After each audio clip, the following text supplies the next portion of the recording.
Usa ka ilado og dako nga gadget store sa Cagayan de Oro City ang nasunog kagabi. Tulo ka mga empleyado nga natrap sa sulod ang swerteng naluwas.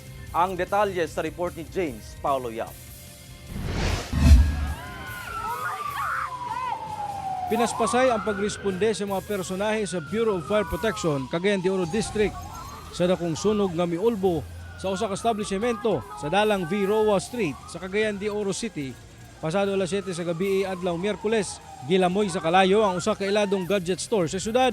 Sigon sa mga nakakita nga nagsugod matud pa ang kalayo sa ikaduhang andana sa maong building. Makita sab sa video sa usa ka netizen nga adunay tulo ka mga babaeng nagpakitabang human na trap sa ikatulong andana sa establishmento. Sumala sa BFP nga luwas ra nga nakagawas ang tulo ka mga babaeng empleyado. Damay sab sa sunog ang tulo ka mga nakaparadang sakyanan. Sa karon palayon pa nga ginaimbestigahan sa kabumbiruhan ang hinungdan sa sunog.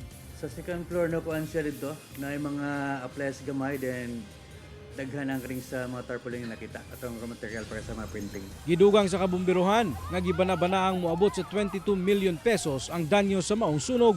Ginalantaw sab nga posibleng electrical short circuit ang sinugdanan sa kalayo. Palayon pa ang investigasyon sa kabumbiruhan sa maong sunog. Murag ignition ang source ani, electrical ignition. So third alarm siya. Kauban si Makoy Sempron, James Paulo Yap, 1 Mindanao.